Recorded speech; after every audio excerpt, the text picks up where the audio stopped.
오늘 우리에게 주신 하나님의 말씀 보도록 하겠습니다. 아가서 3장 1절로 5절 말씀입니다.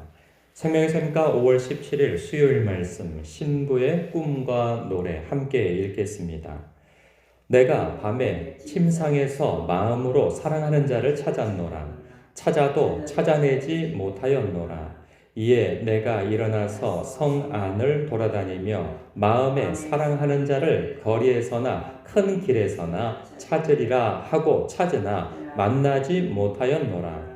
성 안을 순찰하는 자들을 만나서 묻기를 내 마음으로 사랑하는 자를 너희가 보았느냐 하고 그들을 지나치자마자 마음에 사랑하는 자를 만나서 그를 붙잡고 내 어머니 집으로 나를 잉태한 이의 방으로 가기까지 놓지 아니하였노라. 예루살렘 딸들아, 내가 노루와 들사슴을 두고 너희에게 부탁한다. 사랑하는 자가 원하기 전에는 흔들지 말고 깨우지 말지니라. 아멘. 예전에 개구먼 이영자 씨가 이런 우스갯소리를 한 적이 있어요. 그러니까 어느 때가 가장 슬프냐라고 하는 누군가의 질문에 대해서 이렇게 답을 했죠. 저는 밥을 먹을 때가 가장 슬픕니다. 아, 왜요? 왜 밥을 먹을 때가 제일 슬프죠? 밥을 먹으면 밥이 점점 없어지기 때문에 슬픕니다. 그래요. 그러니까 밥을 너무나도 사랑하는 사람의 조크였죠. 자기는 밥을 너무 좋아해서 그것이 사라질 때마다 자기가 먹어 사라지는 것임에도 불구하고 그 양이 줄어드는 것 때문에 슬프다 그런 얘기를 하는데요. 종종 결혼한 사람들이 그런 대답을 하는 경우가 있죠. 왜 결혼을 했냐라고 하면 연애하고 따로 헤어지기 싫어서 아예 같은 집에서 살고 싶어서 아침에 눈을 뜨면 같은 방에서 침상에서 눈을 뜨고 하는 그러한 것 때문에 너무 사랑해서 헤어지기 싫기 때문에 결혼을 했다라는 얘기를 하죠. 오늘 본문 속에 이 여인이 술람미의 여인이 마치 그런 모습입니다. 하루 종일 그 남자가 이 솔로몬이 찾아와서 창가에서 자고 있는 술람미의 여인을 깨워 오늘 봄 날씨가 너무 좋아 나가서 우리 이 봄 날씨를 즐기자 하고 데이트 신청을 한 거예요. 오랜만에 너무나도 기다렸던 청년이 또 찾아와서 데이트를 신청하니까 너무 기뻤던 거죠. 그래서 그냥 그날 일하는 것도 다 잊어버리고 밖에 나가서 그 청년과 하루 종일 즐거움과 기쁨을 누리는 봄날이었죠. 날씨도 봄날이었고 그 인생에 있어서도 봄날이었어요. 너무나도 즐거운 나날을 보내고 하루를 보내고 이제 아쉬운 이제 그 시간을 뒤로 하고 이제 따로따로 헤어졌죠. 그리고 난 다음에 이제 씻고 자기 침상에 딱 누워 있으려니 이거 눈을 감으면은 그 남자의 얼굴만 떠올라지고 달빛을 봐도 그 동그라미가 그 남자의 얼굴로 보이고 밥을 먹을 때 그릇을 봐도 그 남자의 얼굴이 보이고 그러니까 모든 게 그 머릿속에 그 사랑하는 남자의 얼굴이 자꾸 떠오르는 거죠. 그래서 자다 말고 벌떡 일어나서 또 만나고 싶어서 뛰쳐나간 거예요. 그래서 막 찾아 헤매는 거예요.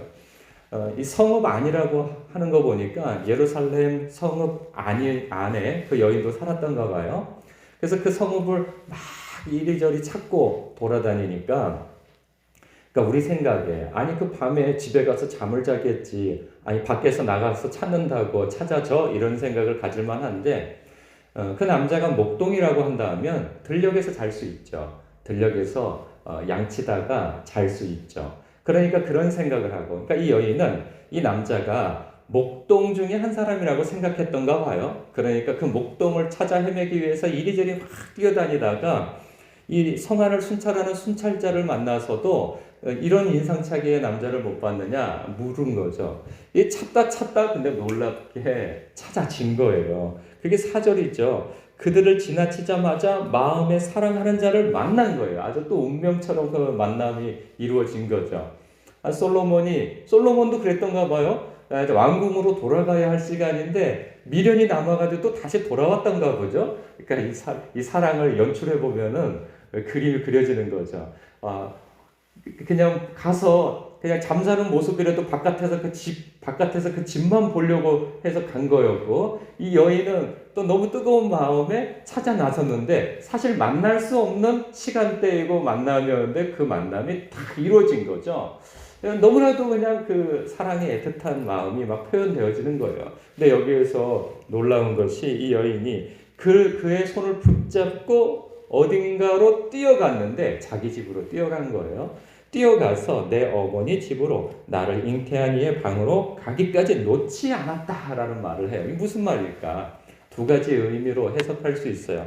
하나는 뭐냐면 잠자고 있는 부모님을 깨워가지고 결혼 승낙을 받으려고 하는 거죠. 엄마, 아빠, 내가 사랑하는 사람이 있어요 하고 이제 막 자고 있는 엄마 아빠를 깨울 정도면 도대체 이거는 상식을 벗어난 아주 뜨거운 사랑이 시작된 거죠. 그렇게 해서 흔들어 깨워 결혼 승낙을 받고자 하는 이러한 모습을 우리는 연상케 되어져요. 신앙생활 하면서 그런 분들이 있죠. 막 열심히 신앙생활 이제 막 시작을 해서 막 뜨겁잖아요. 막 주님 만남에 뜨거움이 있고 막 그럴 때 세례받고 싶은 마음이 막 일어나요. 그때는 세례받고 이제 사람들의 축하 속에서 주님과 연합되어지는 관계로 나는 묶여야지 하는 그런 간절한 마음이 있는가 하면 그렇지 못한 사람들도 있어요. 그냥 교회만 왔다 갔다 하면서 자신의 어떤 책임은 뒤로 하고 그냥 그 신앙생활의 종교성의 어떤 배고픔만 채우려고 하는 사람들도 있죠. 그러니까 이 여인은 남자도 그렇고 여인도 그렇고 결혼을 하게 되어지면 책임이 따르잖아요. 이제 서로에 대한 책임을 져야 하고 공동체에 묶여야 하고 이제 그런 것이 있죠. 이런 것이 번거로울 수 있지만 이런 번거로움은 하나도 눈에 들어오지 않아요. 왜? 서로 사랑하기 때문에.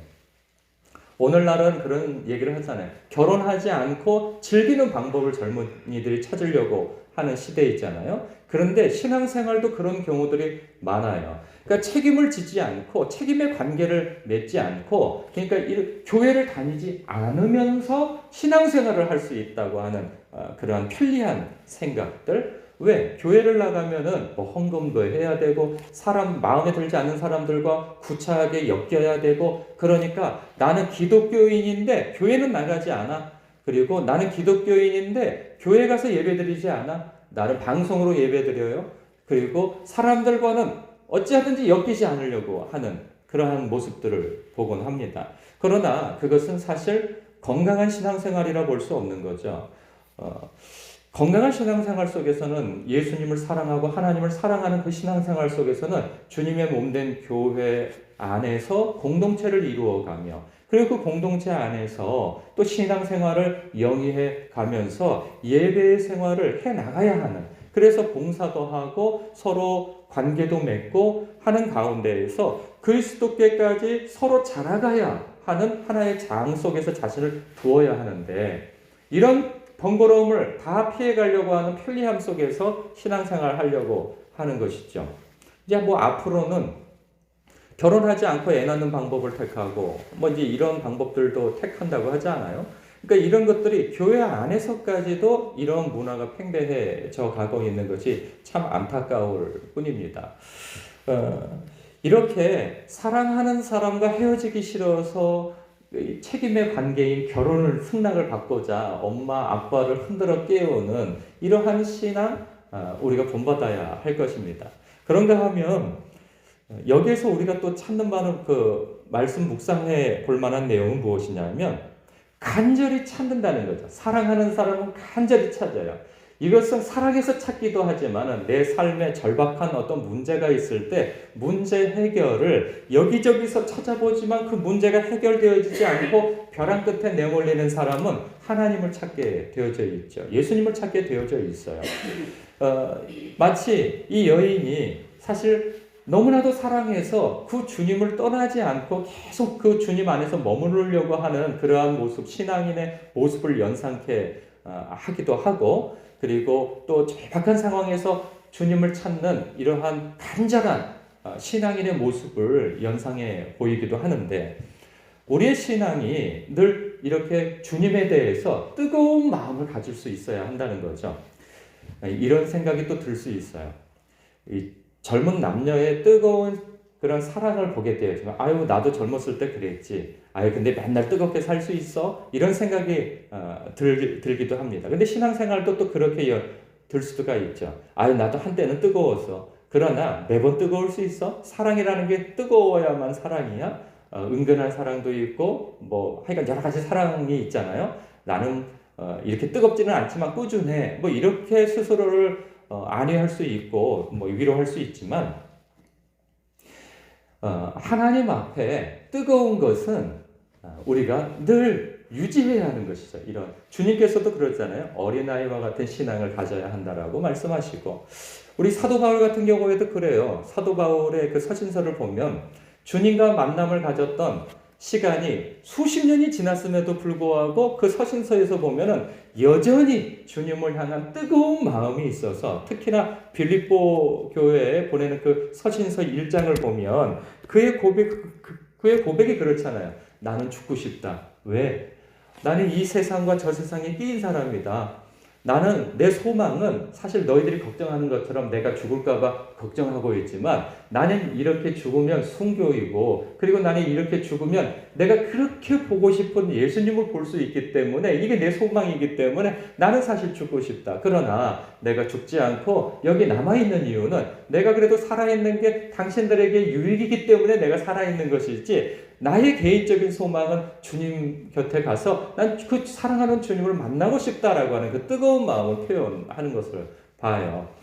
그런 것처럼 우리의 신앙이 마치 일반적인 사랑처럼 아유 뭐 항상 뜨거울 수 있나요? 이런 것으로 스스로의 신앙을 차가워지는 것을 합리화하지 아니하고 늘 주님을 사랑하는 것이 어제보다 오늘 주님을 더 사랑하고 오늘보다 내일 주님을 더 사랑하고 소망할 것에 대한 그러한 그 태도가 되어져야 하는 것이 신앙인의 마땅한 모습이어야 하는 것이죠.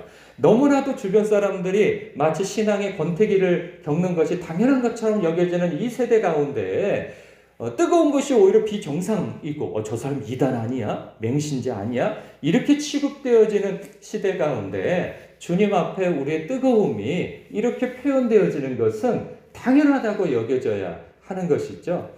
그래서 우리 주님께서도 나를 사랑하는 자가 나의 사랑을 입으며 나를 간절히 찾는 자가 나를 만날 것이다 라고 하는 주님의 그 말씀처럼 우리가 주님을 간절히 사랑하고 소망하는 가운데 주님의 임재를 경험하는 우리가 되어야 할 것입니다. 이렇게 주님을 향한 뜨거운 마음이 표현되어지는 것, 그 갈망, 이러한 것들이 우리에게 있어야 하겠죠. 그래서 4절에 보면은 이 그를 붙잡고 내 어머니 집으로 나를 잉태한 이의 방으로 가기까지 놓지 않겠다라고 하는 것은 함께 있고 싶은 그런 열망을 드러내는 거죠. 이게 두 번째 해석이 될 수 있는 겁니다. 그래서 그 밤에 집에 데려가서 뜨거운 밤을 보냈다? 이렇게 해석되어지진 않아요. 유대인들은 그래도 우리나라 조선시대 때처럼 아니 오늘날에도 자기 부모님이 있는 집에 버젓이 부모님이 계신 자기 집에 들어가서 그날 밤을 같이 보낼 수는 없는 거 아니겠어요?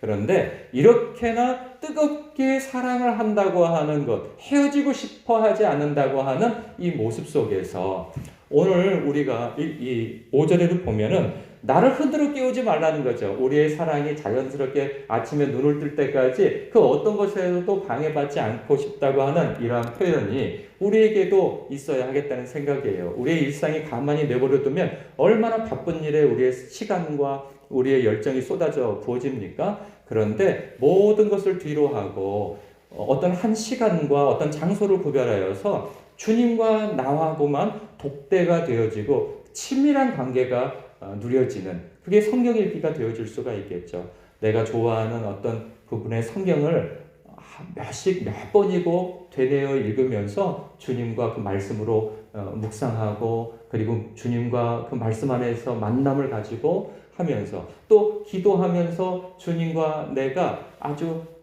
친밀해지기까지 그래서 주님 사랑해요 라고 고백이 자연스럽게 나올 때까지 그 시간에 머물러 그 무엇에게도 방해받고 싶지 않다 라고 하는 이 여인의 고백처럼 우리의 고백이 그렇게 주님과 연합되어지는 시간, 친밀해지는 시간을 가지면서 오늘 어느 한 시간을 구별하여 주님과 연애하는 여러분 되시길, 저와 여러분 되시길 주님의 이름으로 축복합니다. 그렇게 연애가 되어지면 우리의 삶의 충성과 신실함은 자연스러운 것이죠. 그리고 마음 먹은 바 하나님을 사랑하는 자로서의 그 마땅한 삶의 태도가 바로 그때 또 자연스럽게 나오는 것이죠. 먼저는 사랑입니다. 사랑이 해결되어질 때, 사랑이 깊어질 때 우리의 삶에 자연스러운 그리스도인다운 삶이 연속적으로 이루어질 것입니다. 기도하겠습니다.